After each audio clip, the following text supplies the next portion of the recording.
How you doing, YouTube? Matt Massive Beer Reviews back with a little bit of other half up in this piece in the form of their small Mosaic everything. You know, the all Mosaic everything. This is a small Mosaic everything, 6.5% India Pale Ale. This is part of their HDHC series, their high density hop charge. I have only had one of those beers so far, and it was awesome. And that one came from Keith. Came from the same batch of beers he dropped on me. This one says a canning of 7.1. Today is, what is today? 7/14. You're talking about less than 2 weeks old. Yeah. 6.5%. Small. Small? Really? Is that small, other half? That's normal. That's average sized. Small. 6.5. Small is 4. Small is 3.2. That's small in my book. Anyway. Likewise, it's other half. You know, it's what they do. Not necessarily a bad thing. That looks like a big beefy beer. I mean, it has this kind of nice, rich kind of haziness to it, but it has this orange density that makes you think something a little bit more kind of malt forward, a little bit more kind of residual sugar, if you will. Index finger, infinite creamy fluffiness. And yeah, I mean, she looks the part of a big old hazy, but she's a small old hazy, or small fresh hazy, really. Let's get a nose. See, on that HDHC beer I had, which was, they gave the HDHC treatment to the Monkish Balloon Fight Club or whatever it was. I got this crazy bonkers like grass greeniness on it that just made the table like rise like 3 inches. I just love the shit out of that nose. This is just coming off more traditional hop pellet with a nice kind of leaning into a danky kind of weediness.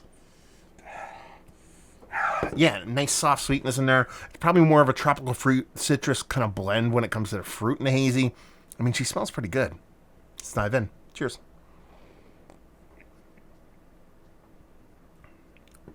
It's okay. It's better than okay, but it's one of those things where the nose was making me think it was going to be a little bit more explosive, so I was kind of taken back about how muted it is. Nice soft mouthfeel to it. A decent amount of bittering. Definitely leans in that weed direction. Really on the back end of your tongue, too. It's just where it really kind of lacks. Is any kind of, like, I don't want to say aggressive, but purposeful, meaningful kind of fruitiness. You're getting that soft tropical fruit. You're getting that kind of orange.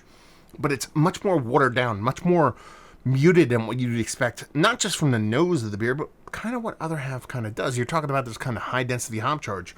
You're expecting to be punched in the face with these kind of tastes and aromas that, you know, hops have given us over the past several years, and there's not many breweries that do it much better than other half. So when you're taking one of their beers, albeit a little bit lower ABV version of that, but you're giving it this crazy hop addition, you kind of expect a little bit of bonkersness, a little bit of hair on fire when it comes to the way the hops present themselves. And while it does do that semi-decently in the nose, it just kind of leaves you a little bit lacking in the taste because, like I said, the mouthfeel's fine. It's tasty, it's creamy.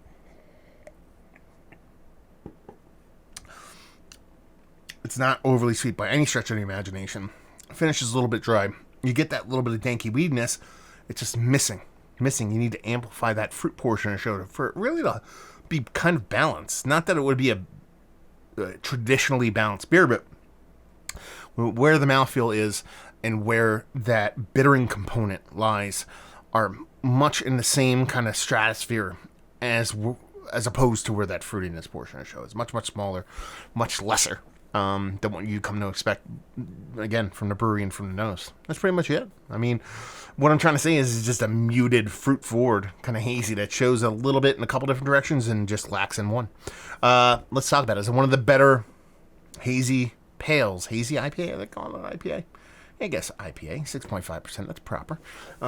One of the better hazy IPAs I've had as of late. No. On the outside looking in, really, it's not overtly negative.